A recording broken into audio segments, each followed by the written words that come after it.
voy a empezar de una vez a hacer lo que es mi clase. Me avisan, por favor, si se visualiza. Sí se puede ver, doctora. Sí, a ver, voy a colocar un ratito.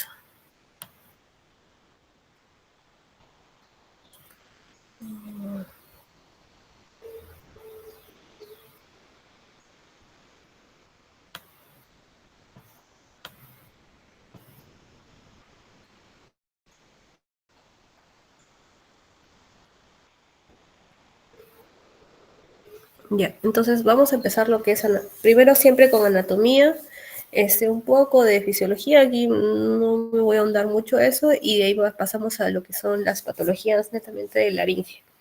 Este tema no es tan complicado, solamente que sí hay ciertas cosas técnicas, ¿no? O sea, nombres, qué nervios, las excepciones, que eso es lo que más entra en su ENAM, en el examen de residentado, ¿no? Y algunas patologías que siempre otorrino comparte pues con pediatría, y que seguro se van a acordar. Entonces, primero vamos a empezar con lo que es la anatomía. Entonces, la laringe es una estructura que está compuesto por músculos, por ligamentos, que es hueca, ¿no? Tiene un armazón o una caparazón cartilaginosa, tiene una función de una válvula, que eso es más o menos lo que siempre les digo en la práctica. La laringe es netamente la vía respiratoria, pero hay que recordar que anterior a esto está la faringe. Entonces, nos sirve como una válvula porque el epiglotis se va a abrir y se va a cerrar dependiendo de la acción que nosotros queramos hacer. Si queremos hablar, pues este epiglotis se va a ir hacia anterior. Si es que vamos a querer deglutir, comer, pues esta epiglotis se va a ir a posterior con la finalidad de lo que es tapar la vía aérea. Y por eso es que cuando los pacientes, o cuando presentan algún tipo de aspiración, es porque el paciente está comiendo y quiere hablar a la misma vez. Entonces, ahí como que nuestro cuerpo no sabe qué hacer, hablo, como, la epiglotis no sabe cómo reaccionar, por lo tanto se pueden aspirar, ahí pueden pasar cuerpos extraños, ¿no? Pueden pasar un poco de líquido a nivel de la vía aérea que no debería de ingresar y produce el efecto que es la tos, ¿no? El reflejo tosígeno. Hay que recordar que esta laringe se relaciona con los cuerpos vertebrales a nivel de C3 y C6. Ya. Anatómicamente nosotros vamos a dividirlos por cartílagos que van a ser impares, que son los más grandes, y los cartílagos más pequeños, que van a ser pares, ¿no? Los impares, ¿por cuáles van a estar compuestos? Por la tiroides, por la epiglotis, que es la forma como de una hojita, y por el cricoide, que está más abajito, acá. Esos son los impares, que solamente es 1, 1, 1. Serían 3 en total. Y luego tenemos los cartílagos pequeños, que son pares, como las aritenoides, los corniculados y los cuneiformes, que lo vamos a ver en una vista posterior en una diapositiva. Entonces, nosotros acá tenemos que ver que son las cavidades nasales, la cavidad oral, aquí está la óvula, ahí como les dije va la faringe. Después de la faringe, nosotros tenemos dos caminos que puede ir. De la hipofaringe se va hacia la laringe, a la tráquea, vía aérea, o de la faringe, esófago, vía digestiva, ¿no? Por eso es que nosotros, otorrino comparte un poquito la acción de lo que es también el aparato digestivo, ¿no? La deglución. Compartimos ahí con gastro, ¿no? Entonces, gastro nos puede mandar pacientes a nosotros, o nosotros le podemos mandar pacientes a gastroenterología, así, ¿ya? Y también con neumo, ¿por qué? Porque nosotros también vemos la vía aérea.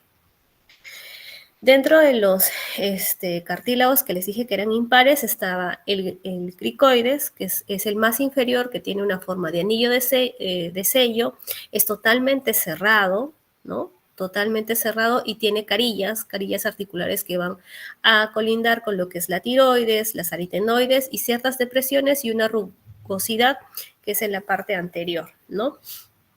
Después de esto ya vendrían los anillos traqueales. El otro que tenemos, que es también un cartílago impar, que es grande, ¿no? Es el cartílago más grande en lo que es la laringe, que es la tiroides. Está formado por dos láminas, que son la derecha y la izquierda, y que se insertan en ellas los músculos esternocleidoideo, el tiroideo y el constrictor inferior. Esta tiroides tiene una angulación que va a ser más o menos de 90 a 120, pero esto más que nada es en el adulto, ¿no? En el niño eso es más estrecho. Tenemos las astas, que son astas inferiores, astas superiores, como ustedes lo ven acá, ¿no? Astas superiores, astas inferiores, las escutaduras, las prominencias, las depresiones y la angulación.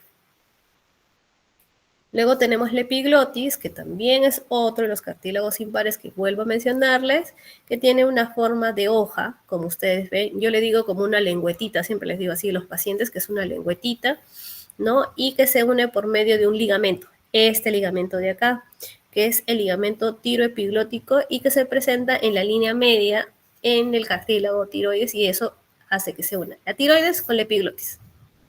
Y gracias a este ligamento es que esta lengüetita, que es la epiglotis, se vaya hacia adelante y hacia atrás, hacia adelante y hacia atrás, ¿no? Entonces, ahorita yo, por ejemplo, estoy hablando, probablemente mi epiglotis está hacia anterior. Si es que yo ahorita tomo agua, pues mi epiglotis sería hacia posterior porque todo el alimento tendría que ir hacia el esófago. El otro que ya tenemos, ya en este caso estamos hablando de los cartílagos que son pares, ya empezamos con lo que son los más pequeñitos, que son las aritenoides. Las aritenoides son estas que se colindan con lo que es el cricoides, perdón, y son bien pequeñitos, ¿no? Tienen unos cartílagos, unas caras articulares, ¿no? Estos cartílagos aritenoides, por ejemplo, si el paciente tiene un accidente de tránsito y hay el signo de latigazo, ¿no?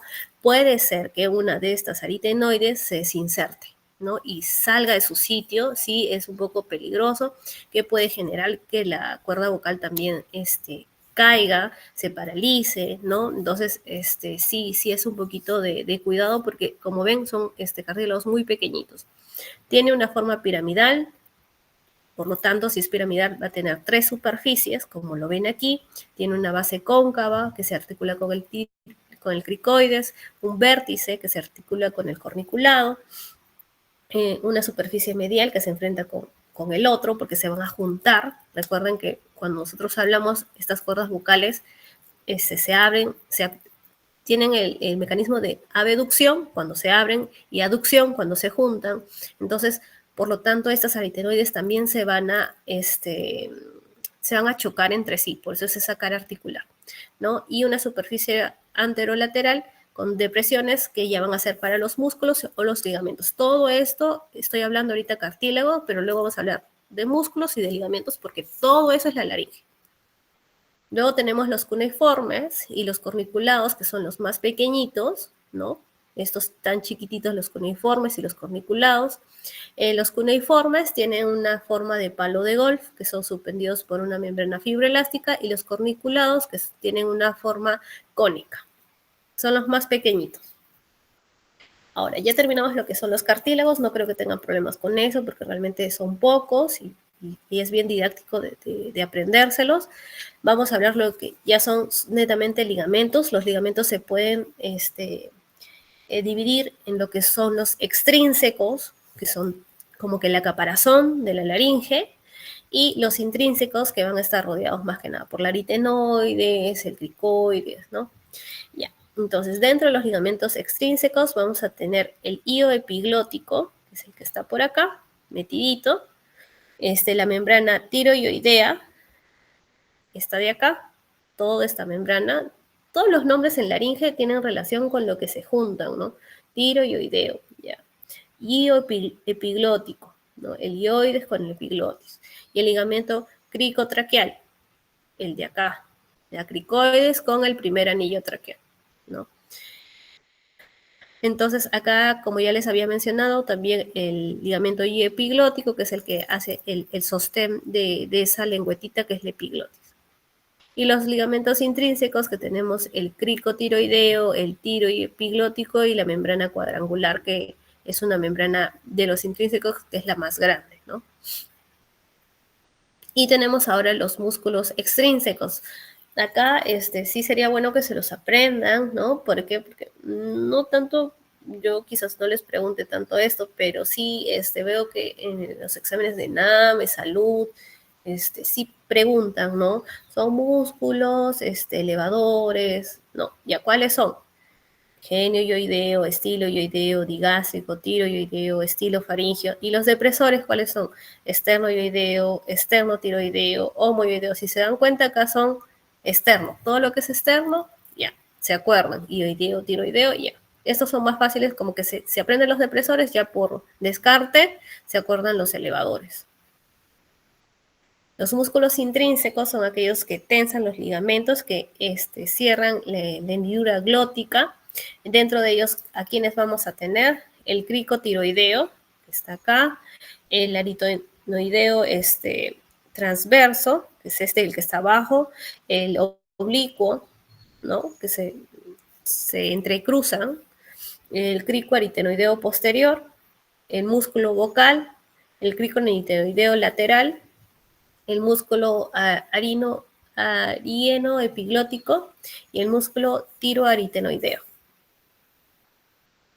Y otra cosa que aquí también realmente de laringe sacan varias preguntas. ¿Cuál no es inervado por el nervio laringeo recurrente? El cricotiroideo. Eso lo deben de haber visto en varios bancos, ¿no? Este es el que está inervado en este caso por el nervio laringeo externo. ¿De qué se va a encargar? De estirar, de tensar el pliegue vocal, ¿no? Todos los demás, ¿por quiénes son inervados? Por el nervio laringeo recurrente. Dentro de ellos el aritenoideo posterior, el lateral, el tiroaritenoideo, el aritenoideo transversal y oblicuo y también el músculo vocal, ¿no? Dentro de la irrigación, pues la irrigación también van a ser de la arteria laringea superior, va a tener una rama laringea inferior y todo ello va a irrigar lo que es la laringe. Acá también tenemos acá, ¿no? La carótida externa, se divide en la arteria laringea superior, tiene otra rama que es la traqueal, ¿no? Entonces, eso es en cuanto a irrigación. Y la irrigación venosa, que también va a tener dos partes, ¿no?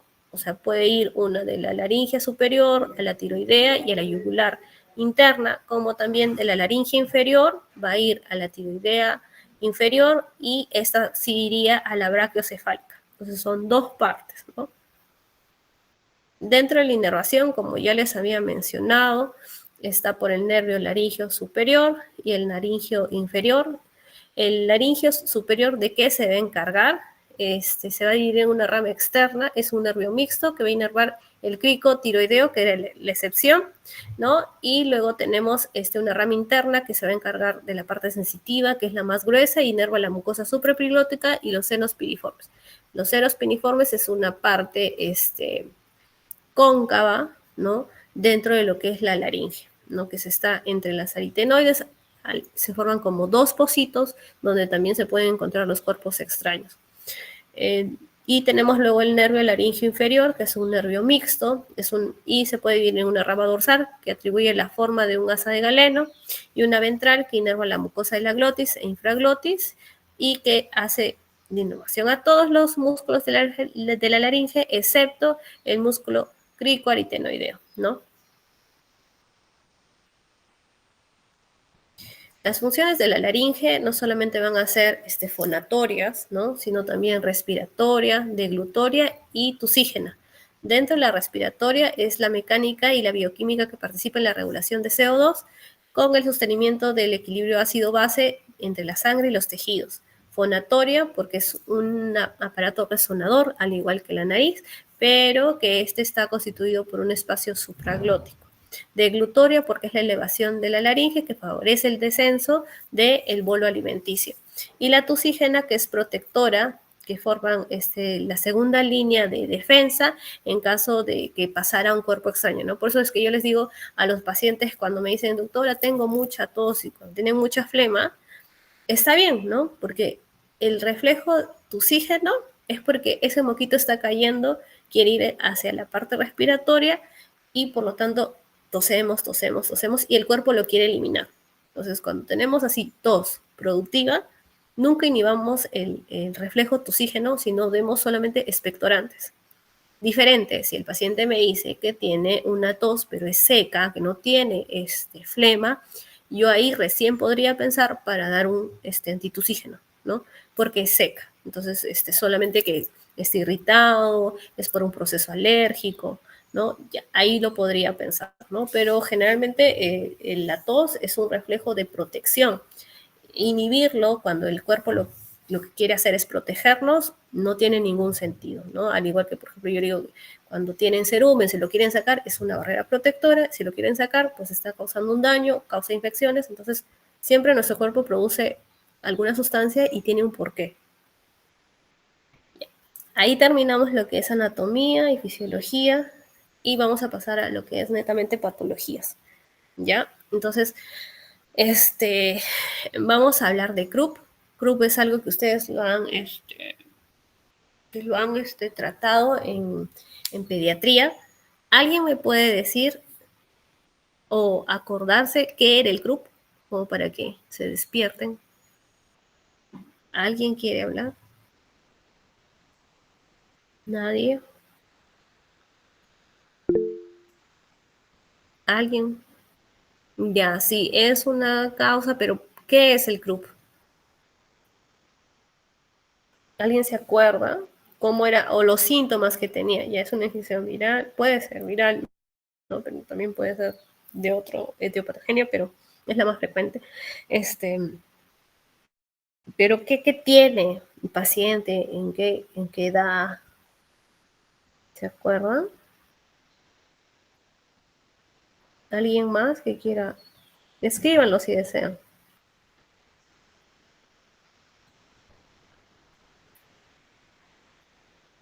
¿De qué otra forma es conocido el Krupp? ¿De qué otra forma es conocido el Krupp? El Krupp es uno de los nombres, ¿no? ¿Qué síntomas va a tener? Ya, no se acuerdan. Ya, voy a pasar porque tienen que hacer sus cosas. Ya, tienen, y así hay tos perruna, estrés inspiratorio. Ya, está muy bien. Ya, voy a seguir, chicos.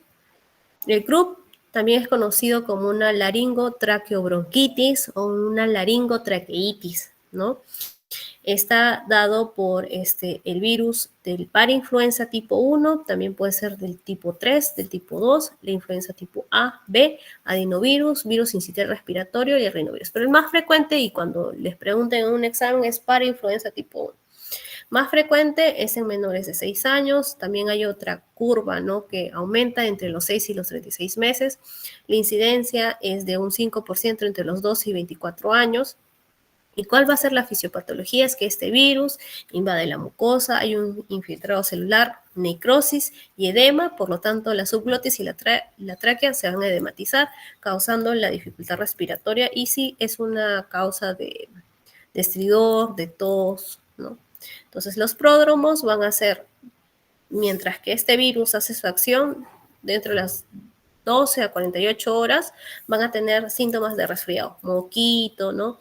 Pero de un momento a otro va a empezar la tos perruna, como mencionó uno de sus compañeros, y el tipo de estridor, acuérdense, esto siempre va a ser un estridor inspiratorio y va a ser audible. O sea, yo no voy a necesitar a veces el estetoscopio, no, sino solito el paciente va a ser un estridor inspiratorio. Y así, ¿ya? O sea, hay tipos de estridores en los tiempos, inspiratorio, expiratorio o en los dos tiempos. En este caso solamente va a ser inspiratorio. Empeora por las noches, hay mayor agitación, puede haber una disfonía, en algunos casos fiebre, que va desde los 37,8 a los 40. Evidentemente va a tener dificultad respiratoria, taquicardia, taquipnia, retracciones y por lo tanto provocar desaturación y cianosis. Para esto hay una escala que ustedes se las deben de memorizar, sobre todo, como les digo, siempre para el examen. Esta escala sí se la tendrían que memorizar, que es la escala de Wesley, ¿no? En el cual van a estar como parámetros el estridor, las retracciones, la entrada de oxígeno, la cianosis y el nivel de conciencia. Dependiendo de esto, nosotros vamos a dar la severidad de este CRUP, ¿no? Leve, menos de 4 puntos, moderada de 4 a 6 y severo, mayor de 6 puntos. Dependiendo de eso, también vamos a actuar. Pero ¿qué otra cosa nos podemos agenciar muy aparte de la clínica? Ustedes pueden tomar una radiografía antero-posterior de cuello y ustedes van a ver como un reloj de arena o también conocido como una punta de lápiz, así, o un reloj de arena. Eso es lo que tendríamos que observar en el CRUP. A diferencia de de otra patología que ahorita les voy a mencionar, que se van a acordar que la radiografía tiene otra imagen patognomónica de esa patología. El tratamiento siempre van a ser esteroides, ¿no? Esto va a reducir y también reduce, por lo tanto, las readmisiones. ¿Cuál corticosteroide vamos a usar? Dexametasona, que es de primera línea, la dosis es de 0.6 por miligramo por kilo de peso, puede ser por vía oral o vía intramuscular. Esto va a depender de qué, de la severidad, de que tolere la vía oral también. En algunos casos le pueden dar también inhalaciones, ¿no? Nebulizaciones con budesonida o también nebulizaciones a veces solamente le hacen con cloruro, ¿no? Ya no se usa tanto ay, se me fue el nombre ahorita. Pero bueno, les pueden hacer nebulizaciones, ¿ya? Siempre y cuando el paciente no pueda tolerar la vía oral. Prednisona, pero hay que tener en cuenta que esto es más de niños, ¿no? Dependiendo de qué edad tiene el niño. Con la dexametasona, generalmente todos mejoran, ¿no? Y se puede emplear, aunque ya los pediatras que yo sepa ya no usan tanto las nebulizaciones con epinefrina, como que se van con más precaución. Esto lo podríamos usar en pacientes adultos, ¿no? Pero sí se usa, ¿no? Y lo que puede provocar también la epinefrina nebulizada es la taquicardia, por eso a veces solamente se prefieren nebulizaciones. Realmente el CRUP en este año más se ha presentado en adultos, aunque ustedes no lo crean, sí, se ha habido más CRUP en adultos y que a veces les dura un montón de tiempo esa tos, o sea, el pico tienen y de ahí siguen con una tos, y que se llegan hasta hogar, ¿no? Pero se le explica que solamente es un virus y solamente hay que dar algún tipo de sintomático. El manejo, como les comenté, si es leve, solamente esteroides y se va de alta y luego solamente necesitaría algún tipo de observación. Si es moderada, según la escala, pues no, esteroides, observación, de ahí cómo está. Los síntomas siguen siendo leves, han empeorado. Si son leves, alta. Si están moderados, se queda otras 4 horas más y si no, ya se tendría que hospitalizar. Si es severo, se le da ya no solamente esteroides, sino también nebulizaciones con epinefrina, vigilancia de 2 horas, los síntomas son leves, se va a su casa, son moderados, 4 horas más, y si no, admisión, y si son severos, ya una segunda dosis de epinefrina y ya no se hospitalizaría solamente en piso, sino se iría hasta UCI. La otra patología que les quería mencionar es la epiglotitis. La epiglotitis es también conocida como una epiglotis aguda, supraglotis o una laringitis supraglótica. Es una inflamación de la supraglotis y esta sí pone más en riesgo de vida a comparación del CRUP. Tiene un pico o es más frecuente en niños, en varones, ¿no? Menores de 1 año, pero también se puede presentar en mayores de 85 años. Dentro de la etiología vamos a tener que la más frecuente es por el estreptococo beta hemolítico, el Haemophilus influenza y el estreptococo hemolítico del grupo B y del grupo C. Las menos frecuentes son para influenza, Staphylococcus aureus, Streptococcus pneumoniae, E. coli y demás. Y también podemos tener una epiglotitis no solamente por causas infecciosas, ¿no? Sino también por ingesta de cloro, de cáusticos, de lesiones térmicas, enfermedades linfoproliferativas y también por radioterapia o quimioterapia. Los síntomas en este caso los niños van a tener una dificultad respiratoria del 80%, va a ser también el estridor inspiratorio en el 80%, una tos esporádica, fiebre en 57% de los pacientes, faringodinia, disfagia, una voz amortiguada y un escurrimiento, o sea, es decir, van a botar. Epiglotitis tienen un babeo constante y por eso toman la forma de trípode, ¿no? Como está, por ejemplo, acá el niñito, ¿no? Tienen signos de dificultad respiratoria, tienen la forma de trípode que se hace hacia adelante y hay un babeo constante y la dificultad respiratoria que nos hace hacer asegurar la vía aérea y ellos por eso toman esa posición hacia adelante, ¿no? Ay, me pasé. Y en este caso, a comparación de lo que era el croup, que les había dicho que tenían como una punta de lápiz, en este caso van a tener el signo del dedo pulgar. ¿Por qué? Porque la epiglotis, que es esa lengüetita que ya habíamos explicado, se hincha, se dematiza. Hay un engrosamiento también de los pliegues aritenoepiglóticos, un eritema de las aritenoides, edema de los tejidos blandos y la valécula, que es entre lo que es la base de la lengua y este epiglotis, esa porción de la laringe se llama valécula, no hay, ¿no? O sea, queda totalmente cerrada. Por lo tanto, el paciente va a tener bastante dificultad respiratoria y por eso es que como ni siquiera puede deglutir, va a babear. Entonces, todo se relaciona con lo que es la fisiopatología o los síntomas que va a tener el paciente. El tratamiento, si es menor de 6 años, sí o sí lo tenemos que intubar. Si es en adulto y la dificultad es severa o hay una obstrucción mayor del 50%, también es intubación. Si es menor del 50% y no tiene dificultad para respirar, solamente es vigilancia, pero sí o sí tendría que ingresar a UCI.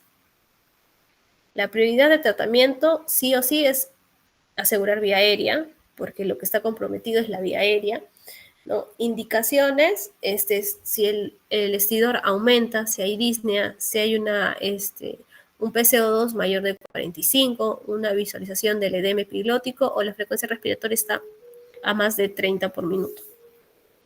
¿Cuáles son las indicaciones de extubación? De que se saque el tubo es cuando el edema ya está resuelto, cuando ustedes colocaron el tubo de un lumen porque no podía ingresar y luego de esto que haya una fuga de aire, por lo tanto ya se desematizó, por lo tanto ya no requiere la extubación, o ya hay una resolución de lo que es la fiebre y la disfagia en el paciente.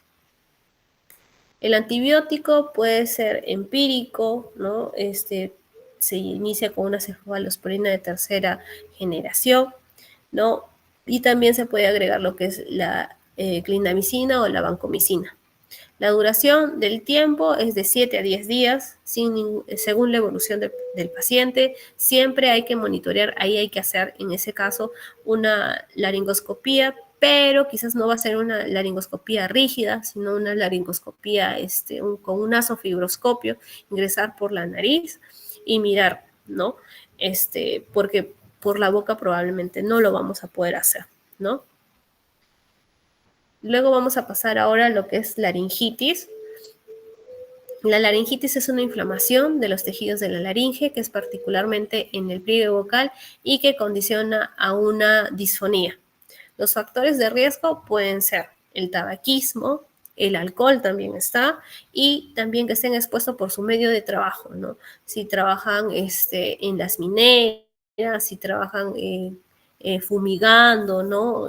Agricultores con tóxicos, los que preparan, por ejemplo, los ladrillos, ese polvillo, los zapateros, por ese tipo del olor tan intenso, puede provocar una laringitis. Las laringitis pueden ser de puede tener varias etiologías, ¿no? Pueden ser virales, pueden ser bacterianas, pueden ser fúngicas y también pueden ser no infecciosas. Las virales, dentro de ellas está la moraxella catarrhalis, el virus sincitial respiratorio, el rinovirus y el adenovirus. Dentro de las bacterianas, el Streptococcus pneumoniae, Staphylococcus aureus, el Haemophilus influenza, Bordetella pertussis, Mycobacterium tuberculosis y la Klebsiella rhinoescleromatosis. Dentro de los hongos tenemos la cándida, el aspergillus, el histoplasma capsulatum y la Bordetella dermatitidis, ¿ya? Y dentro de lo que es los no infecciosos son por que el paciente usa mucho su tono de voz, profesores, locutores, cantantes, militares, policías, profesores, ¿no? O también que el paciente sufra de un reflujo faringolaringio. Es decir, nosotros no solamente podemos producir un reflujo un reflujo gástrico, sino que eso también puede irse hasta la laringe y hasta la faringe, porque recuerden que hay unos esfínteres y esos esfínteres a veces no funcionan bien, ¿ya? Inhalación de irritantes o también por el tabaquismo. ¿Cuáles van a ser los síntomas de esta laringitis? El paciente tiene una disfonía, un tono de voz alterado, ¿no? Una faringodinia, odinofagia, tos y en algunos casos puede tener también fiebre. Entonces acá vemos, por ejemplo, las cuerdas vocales deberían de ser de color nacarado, más o menos de este color que tenemos acá, así deberían de estar las cuerdas vocales. ¿Cuál es la cuerda vocal derecha y cuál es la cuerda vocal izquierda? ¿Quién me dice? Ya, esta de acá, ¿cuál es? Derecha, izquierda. ¿Y esto qué sería? Esto de acá. Primero, ¿cuál es derecha y cuál es izquierda? Esta que está acá. ¿Cuál es? Derecha, izquierda.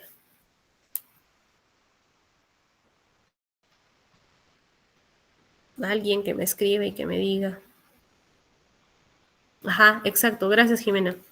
¿Por qué? Porque estas son las aritenoides y por acá está la epiglotis. Entonces, esto es derecho y esto es izquierdo. Esta es la cuerda vocal, estas son las bandas ventriculares. ¿Ya? Estas cuerdas vocales, esta porción de acá es anterior y esta porción de acá es posterior. ¿Ya? Estas cuerdas vocales deberían de ser nacaradas, como les mencioné, y deberían de ser lisas, totalmente lisas, sin ningún tipo de irregularidad. Acá ustedes ven que es irregular, está eritematosa, ¿no? Entonces, ¿qué ven ustedes en una endoscopía laringea? Que esto es lo que se realiza para la laringitis. Para ver todo lo que es laringe, yo tengo que hacer una endoscopía laringea, ¿no? Es necesario valorar la permeabilidad de la vía aérea, si las cuerdas vocales se mueven, ¿no? Por eso dice acá disfunción de los pliegues vocales, porque estas puede ser que esté tan inflamada que una cuerda vocal ya no se logre movilizar porque está muy edematosa, la alteración de la mucosa, como lo vemos aquí, presencia si es que hay moco, secreción o algún tipo de lesión que esté formando, ¿no? Un pólipo, un nódulo, que lo vamos a hablar a posterior. Entonces, en la laringoscopía, ¿qué vamos a encontrar? Un eritema generalizado, como lo ven aquí, todo está rojo, edema, hay un edema y eritema de la cuerda vocal, y en algunos casos, bueno, en este caso la imagen está capturada solamente ahí, pero yo cuando hago la laringoscopía, yo ingreso por la boca, que es una endoscopía rígida, los chicos de práctica lo han podido ver en alguna ocasión. Yo ingreso con la camarita por la boca, tracciono la lengua unos ni 2, 3 minutos, la verdad. Y con la cámara yo le digo al paciente que diga I, U. Cuando yo digo I, U, estas cuerdas vocales se juntan entre sí, ¿no? Y yo cuando le digo U, hago lo que, por ejemplo, acá lo que no vemos son los senos piriformes, ¿no? Aquí está un poco cortado la laringoscopía, pero por acá deberían de estar los senos piriformes. Acá sería un hueco y otro hueco. Entonces, cuando yo le digo al paciente que diga U, esos senos piriformes se van a hacer más prominentes, se van a poner más cóncavos y voy a poder ver si es que hay moco o de lesión. Cuando yo le digo que diga I, lo que más me voy a centrar es en las bandas ventriculares y en el movimiento de la cuerda vocal. Por eso es que se dicen esas vocales I, U, y no se dice A, E, ni O, ¿no? Eso ya se ha estudiado y por eso es que son esas dos vocales exactamente, I y U. Ya, entonces, ¿cuáles son el tratamiento para estas laringitis? Definitivamente va a ser reposo vocal, porque si ustedes esto lo ven inflamado y yo cada vez que hablo estas cuerdas vocales se juntan, nunca se va a recuperar si esto no tiene un descanso. Entonces se le pide al paciente que haga un reposo vocal absoluto. Se le puede dar analgésicos, algún tipo de humidificador y también se le puede dar hidratantes, ¿no? Que tome abundante agua, que sea tibio, se le puede dar para humidificar la N-acetilcisteína, ¿no? Algún tipo de jarabe, pero eso es el tratamiento. Antibióticos, dependiendo de cómo yo encuentre, si es que ya veo que hace fiebre, si es que tiene mucho problema para respirar, si esas cuerdas vocales están muy inflamadas, ¿no? Y como les había mencionado también los mucolíticos, que a veces ayuda a que ese moco que se esté juntando sea más filante y por lo tanto lo pueda botar con mayor facilidad. Esto se tiene que revisar al paciente cada 2 semanas, ¿no? Para confirmar realmente que eso se esté resolviendo. Pero también, como les dije, puede haber una laringitis por hongos. En este caso estamos viendo por cándida. La cándida siempre es a ver de color blanco, dolor a nivel de la faringolaringe, ¿no? Y disfonía. En la laringoscopía, ¿qué van a ver? Placas blanquecinas en la superficie, va a estar eritematoso. Si yo paso con una pinza, con una gasita, probablemente eso va a sangrar, ¿no? Va a ser friable, por eso acá dice, dolorosas. Pueden ser unas pseudomembranas también grises o amarillentas, que son adherentes, rugosas o eritematosas. Esto a diferencia, por ejemplo, de lo que es también puede haber una tuberculosis laringea. Ustedes lo que van a ver en la tuberculosis laringea es que la epiglotis, que es esa lengüetita que yo tanto les menciono, está empedrada y está edematosa, roja y está bien hinchadita. Que el paciente por eso tiene una disfonía, ¿no? Que más o menos por acá ustedes lo que están viendo es que está todo eritematoso y hay parches, ¿no? Blancos. La cuerda vocal que yo les digo que debe ser de color nacarada está totalmente roja. Entonces yo cuando le diga al paciente que diga ahí, esto se va a cerrar por completo, ni diciendo ahí, y ya está cerrado el tercio anterior de las cuerdas vocales está obstruido.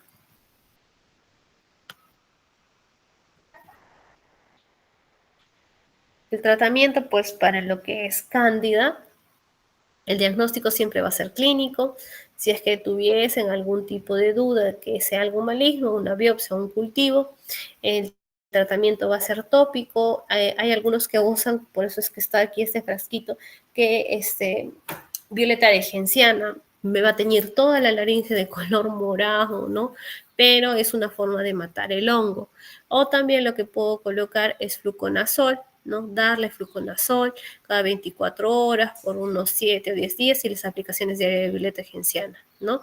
La cicatrización puede provocar en algunos casos sí que la disfonía no pare o que se provoque una estenosis, ¿no? Así como ven aquí, que eso ya quede así. O sea, ya pasó la cándida, el hongo ya murió, pero ya dejó lesionado ese tejido.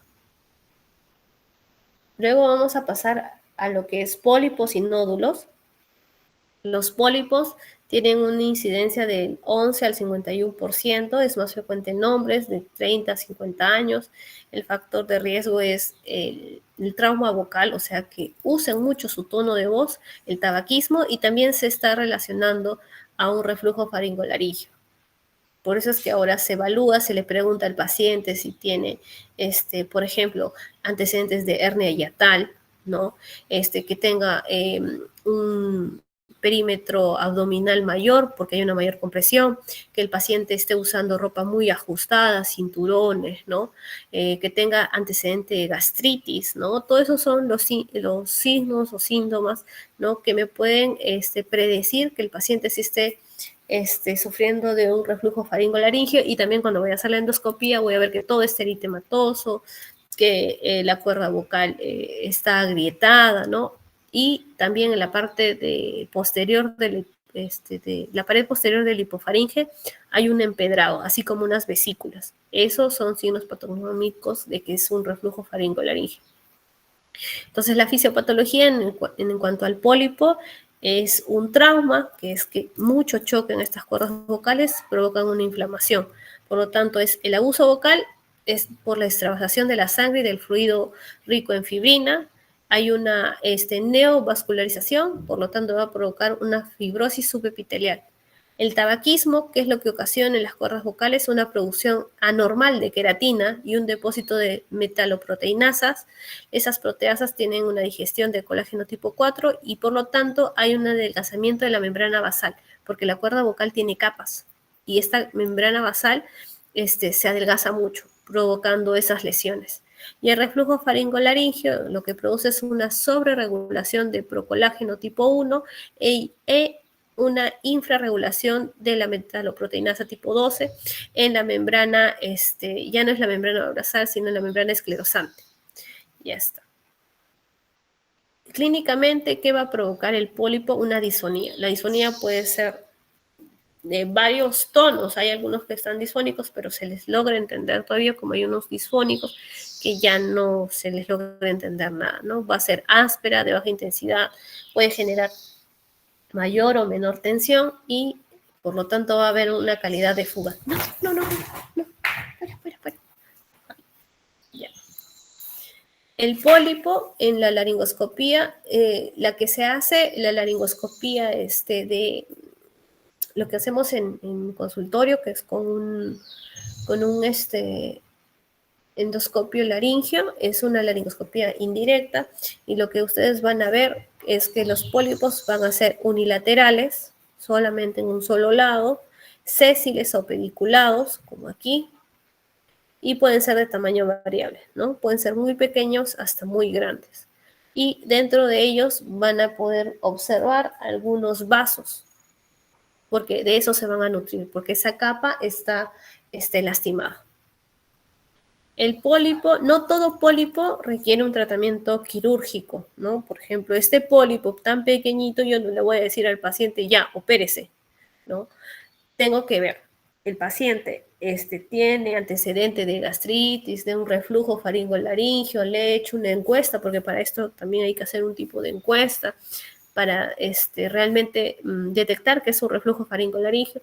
Si tiene un reflujo faringolaringio y está el pólipo así pequeñito, yo puedo tratar ese reflujo faringolaringio y por lo tanto este pólipo yo lo trato en un mes, 2 meses, desaparece. Diferente, si ya es de este tamaño yo sí ya le digo al paciente, esto no se va a recuperar, señor, esto sí o sí lo tengo que operar. Y aparte a estos tipos de pólipos tan pequeñitos, yo no solamente le doy la terapia antirreflujo, sino el tipo de dieta le tengo que cambiar, que no coma ciertos alimentos como café, té, chocolates, vino, que no fume, que no tome cítricos, picantes, ¿no? Y hay una lista que se le da al paciente bien enumerada. O sea, quizás no lo hago o me han visto los chicos de pediatría que sí les menciono. Digamos, ya en mi consulta en particular yo tengo un poquito más de tiempo para hablar con el paciente y sí a cada uno sí les digo y hasta les envío una lista de todo lo que no deben de consumir para que esto sea beneficioso, ¿no? Y además tienen que llevar una terapia de voz y eso ya es netamente con un fonoaudiólogo. Les enseñan a respirar, les enseñan a vocalizar adecuadamente y esto desaparece. La verdad que sí he tenido casos de pacientes que he visto y muy bien me han cumplido como yo les he indicado, han llevado la terapia con el fonoaudiólogo y al mes del control de una laringoscopía ya no había pólipo. Pero también hay pacientes que yo ya los veo así, pero no quieren operarse, ¿no? Y esto sí no se va a ir. Esto sí o sí es operación, al igual que este. Entonces, por eso, el 10% de los pólipos resuelven solitos, el 5% puede haber una disminución del tamaño, pero esto a veces puede demorar hasta 5 meses, dependiendo realmente de qué tan riguroso es el paciente con el tratamiento que le indique el médico. 4% van a resolver sin intervención, y esto puede ser gracias, como les había mencionado, a la terapia antirreflujo, ¿no? ¿En qué consiste la terapia antirreflujo? Es cambiar el tipo de comidas, ¿no?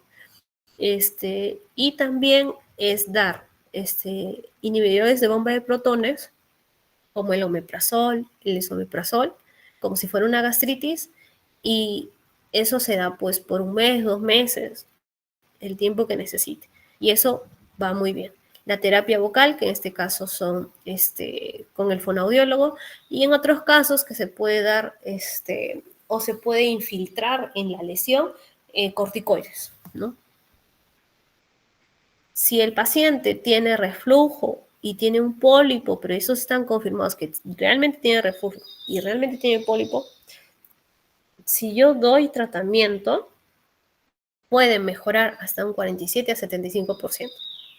Ahora, si es que yo no averigüé que el paciente tiene reflujo y tiene pólipo y yo igual le doy tratamiento antirreflujo, puede ser que mejore como puede ser que no. No hay realmente un estudio así con una evidencia al 100% de que si no tiene reflujo y tiene pólipo, va a mejorar tan bien como cuando tiene las dos cosas y las trato las dos, ¿no?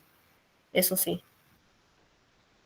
Entonces, siempre va a ser la terapia vocal y eso va a ayudar a la mejoría de parámetros acústicos, de ya no hacer un esfuerzo al hablar, o a veces los pacientes gritan mucho, ¿no? Gritan mucho y eso lesiona, ¿no? ¿Cuál es el tratamiento quirúrgico? Cuando la disfonía persiste o cuando el pólipo tiene ya un alto riesgo de hemorragia, cuando ustedes van a ver que el vaso está ahí y cada vez tiene mayor tamaño y mayor irrigación. Y cuando no, cuando el paciente no tolera la anestesia general, cuando no se ha visto muy bien por una endoscopía o cuando una tiene una limitación vocal, ¿no? Por ejemplo, a veces algunos pacientes no se arriesgan realmente a operarse por el temor, porque esta operación, y como decía algunos chicos de Breta, a mí la verdad, operar laringe no es que se me sea algo muy agradable realmente, porque sí, si tú te equivocas, y es algo muy, muy, muy delicadito realmente, si tú te equivocas un poquito, le cambias todo al paciente.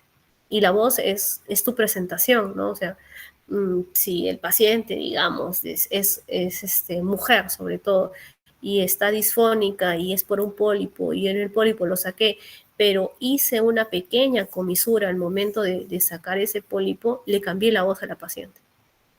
Y quizás su disfonía pueda mejorar un poco, pero no va a regresar a su tono de voz de antes, ¿no? Yo tuve, por ejemplo, en mi reciente que justo operaron a un paciente no era pólipo, eran nódulos.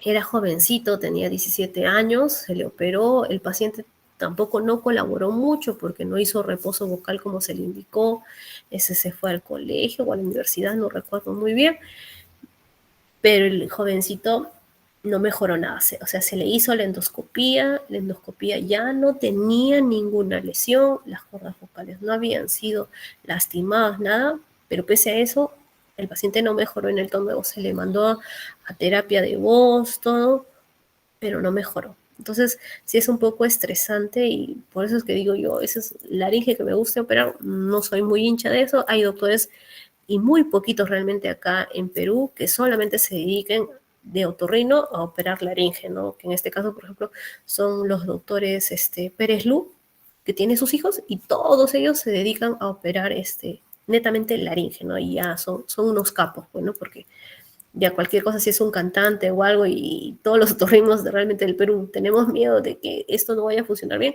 nos derivamos a ellos porque sabemos que ellos tienen las últimas máquinas y también pues por eso cobran considerable, ¿no? Pero le solucionan, ¿no? Entonces no hay como que un pie en falso en ese caso. El tratamiento quirúrgico pueden ser varias técnicas, pueden ser, la que más se usa ahora realmente es el láser angiogénico, puede ser también un láser CO2, un truncamiento o un microflap subepitelial, pero los que más ahora se usan tanto son el láser angiogénico como el láser CO2, ¿no? Porque es más fácil el tiempo de recuperación, pero también requiere, como les digo, de bastante adiestramiento porque también vas a operar laringe, recuerda que está intubado, es un láser, tú te pasas un poquito y puede haber quemadura de vía aérea. ¿no? Entonces, por eso la vía aérea, la laringe, es de bastante cuidadito, ¿no? Porque también me pasa un poquito con ese láser, le quemo la vía aérea y sí, a nosotros cuando operamos eso, yo me fui, por ejemplo, a México y recibí un diplomado de lo que es todo laringe, y sí nos adiestraron si es que tuviésemos el caso de una quemadura de vía aérea durante la operación, ¿no? Y sí, es un poquito complicadita la situación. El cuidado postoperatorio son analgésicos orales, reposo vocal de 2 a 7 días, la terapia sí o sí antirreflujo y, como siempre les digo, la terapia de voz. Luego tenemos lo que son los nódulos laringeos, que también son lesiones elevadas, pero en este caso van a ser bilaterales, simétricas, en el mismo, a la misma altura de cada cuerda vocal, se generan en el tercio medio y anterior del pliegue vocal, y es porque en esta zona quizás hay un máximo impacto, ¿no? También es por el abuso vocal, ¿no? Por el trauma vocal, porque hay un estrés mecánico entre esas dos cuerdas vocales. La fisiopatología es, gritan mucho o cantan, hay una mayor frecuencia vibratoria, aumenta la amplitud, hay una mayor presión intravascular, desencadena lo que es la reacción inflamatoria, por lo tanto va a haber una extravasación de fluido. Dentro de lo que es la clínica, la calidad de voz va a variar porque va a haber una tensión y hay una fuga de grados variables, va a haber una irregularidad del tono, puede ser áspera o inestable, en la mañana puede estar bien, en la noche puede estar mal. La fatiga vocal, el paciente va a referir que en la mañana está muy bien y va hablando, habla, o tiene una conferencia, por lo tanto ha hablado bastante, y cuando ya termina la conferencia ya termina disfónico, ¿no? Ya no puede hablar. Entonces, en la laringoscopía lo que van a evaluar son las lesiones elevadas, ¿sí? Que pueden ser puntiformes, como ven, bien pequeñitas, de superficie lisa, bilaterales, simétricas, de color rosado o blancas, ¿no? Y va a ser en el tercio anterior y medio de la placa vocal, del pliegue vocal, perdón. La resolución de los síntomas pueden ir de un 40 a un 80% cuando se mejora todo lo que es el reposo vocal, ¿no? Eso sí puede mejorar más con un reposo vocal, con la terapia de voz, con que les enseñen a modular su tono de voz. ¿Por qué? Porque disminuye la fuga, la disfonía, la falta de volumen y aumenta lo que es la tensión, la inestabilidad, que haya un grado mayor de disfonía. En cuanto a lo que es papiloma laringio, porque también el papiloma puede no solamente estar en boca, sino también a nivel de la laringe, en las cuerdas vocales, ¿no? También se puede formar, se puede dar en niños de 2 a 5 años, pero más es frecuente a la segunda o a la tercera década, y sobre todo si he visto yo o me he dado cuenta más también yo, y puedo rectificar esto, que es más en hombres. Sí, es más en hombres. No, el papiloma humano, ¿de qué grado va a ser? Va a ser el grado bajo, el 6 y el 11 es el más frecuente. No exime que puedan tener estos también, pero el más frecuente es el 6 y el 11. El 11 va a ser más de inicio temprano y por lo tanto va a ser más agresivo. El ciclo del BPH va a ser que la infección del tejido sano, va a haber una enfermedad latente, la activación del virus causa el papiloma y luego este virus se va a reproducir paulatinamente. Entonces, ¿qué va a hacer? Va a haber una escama de la superficie del papiloma, el contacto con la mucosa sana, infección, genera más de 100 partículas virales, el virus no se elimina, alcanza la membrana basal, por lo tanto va a haber una infección latente.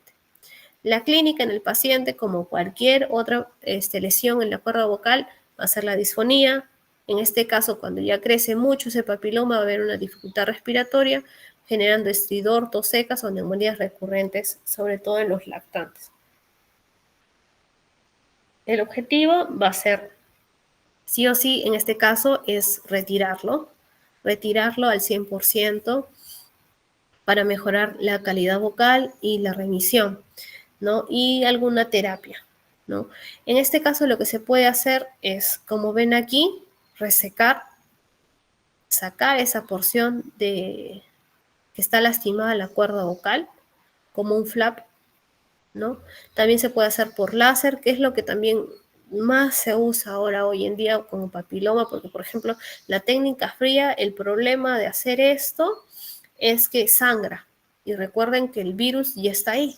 Entonces, sí ha pasado, por ejemplo, con un paciente que nosotros referimos a la ciudad de Arequipa, y tenía un papiloma solamente en una cuerda vocal. Lo operaron, el señor mejoró, estuvo muy bien, y después como que al año o a los 6 meses, no recuerdo muy bien, ya no regresó solamente con el papiloma en un solo lado, sino ya en el lado contralateral, a nivel de las aritenoides, ¿no? Y eran enormes, y el paciente se ahogaba. Entonces ahí sí ya, lamentablemente en la parte del ministerio no se opera todavía la laringe con láser, ¿no? Y por lo tanto, esta técnica fría o el microdebridador, que también se podría usar, lamentablemente ningún hospital del ministerio, creo que de salud sí, pero creo que es, si no me equivoco, el Rebagliati, sí cuentan con láser, ¿no? Entonces sí se podrían operar. Yo sí le recomendé al paciente en todo caso que busque algún otorrino en Lima y que lo opere solamente con láser, entonces quema y ya no dispersa este papiloma. Como también se puede infiltrar alguna sustancia. Y por último, vamos a hablar de lo que es no, nos falta todavía tumor. La parálisis de cuerda vocal, este es lo penúltimo. Como les había mencionado en el pretest, las parálisis de cuerda vocal más que nada van a estar provocadas por algún tipo de operación, ¿no? De la tiroides, ¿no? Sobre todo eso.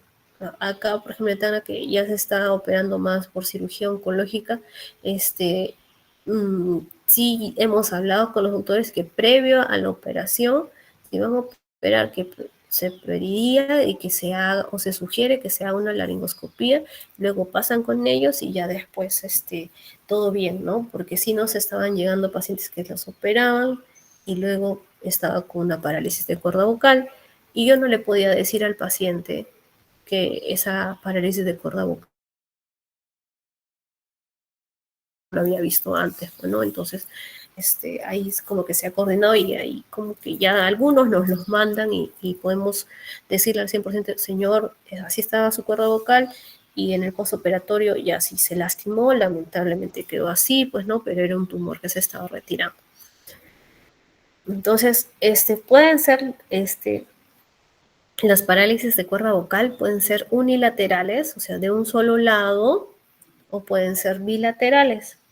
Lo normal es que las cuerdas vocales se movilicen como ustedes aquí en abducción, pero puede ser que una cuerda vocal se quede en abducción, se puede quedar en aducción, ¿no? Por ejemplo, acá lo abre, pero esta cuerda vocal, como ustedes están viendo, que es el lado derecho, no se moviliza. Sin embargo, la del lado izquierdo sí se va a abducción y aducción, o sea, sí se va hacia la línea media. En cambio, la otra no. Entonces, esta sería una parálisis de cuerda vocal, y la cuerda vocal derecha está en abducción, ¿no? Está abierta, ¿no? Acá, cuando es bilateral, no se mueve las dos, y esta era lo que decíamos, que el tono de voz podía ser el mismo, pero generaba mucha disnea, mucho problema respiratorio. Las parálisis de cuerda vocal pueden ser idiopáticas, de causa médica, o, que es la más frecuente, de origen iatrogénico. Las parálisis bilaterales pueden ser por un desorden del sistema nervioso central, como un accidente cerebrovascular, por una mala formación de Arnold-Chiari o una hidrocefalia, pero también puede ser por una enfermedad del nervio periférico. En este caso pueden ser iatrogénicas, como las quirúrgicas, como ven, que es el del 26 al 70%, también pueden ser por intubaciones, también eso sí, también vi, por la época del COVID intubaban mucho, había una intubación prolongada, y podían provocar en algunos pacientes parálisis de cuerda vocal, ¿no? Porque a veces tenían una intubación muy prolongada y no se hacía traqueostomía. El tubo no es para dejarlo más realmente de 10 días, el tubo, o máximo 2 semanas, que serían 15 días. Ya después de eso ya se dice que es una intubación prolongada y se debería de hacer en el paciente una traqueostomía. Pero en la época del COVID veíamos que pacientes que estaban 1 mes con el tubo, 2 meses con el tubo, y no solamente podían provocar una parálisis de la cuerda vocal, sino también una estenosis, que es lo que también se vio bastante durante la época del COVID, estenosis laríngeas, estenosis traqueales, ¿no? Porque eso lo deben de estar viendo en anestesiología, el balón el CAF, perdón, mejor el hablando ya técnicamente, el balón del tubo no genera una presión equivalente durante todo el CAF, ¿no? En cambio, cuando se usa una cánula de traqueostomía, la presión es dispersa en todo el baloncito, a comparación de lo que es en el tubo. Por eso el tubo debería ser algo netamente momentáneo, ¿no? Pero bueno, en la época del COVID no pudo pasarse eso porque las cánulas también se encontraban muy escasas realmente. El trauma, que puede ser un trauma penetrante o contuso, una malignidad extralaringia o de una forma idiopática o congénita. La exploración es con una endoscopía laringea, evaluación de pares craneales, el tiempo máximo de fonación, la evaluación de la deglución y el análisis de voz, que pueden provocar disnea, estridor, insuficiencia respiratoria, la mala calidad de voz. Puede haber una fuga y una baja intensidad de la voz. El tratamiento puede ser no quirúrgico o quirúrgico. En el quirúrgico pueden ser con inyecciones o cuando ya quieren hacer algo más permanente, una tiroplastía tipo 1 o una rotación de las aritenoides.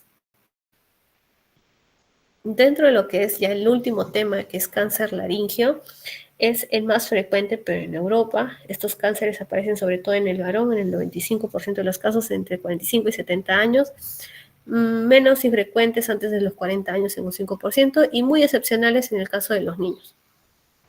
Dentro de la clasificación de lo que es el cáncer laringio, puede clasificarse como supraglótico, transglótico, que pasa la supraglotis, la glotis y la subglotis, glótico o subglótico, ¿ya? Así pueden ser supraglótico, glótico, subglótico o transglótico, que equivale a las 3 áreas. Es un proceso neoplásico locorregional que puede afectar cadenas yúgulo-carotidias. La diseminación va a ser por continuidad, por vía linfática y también por vía hemática.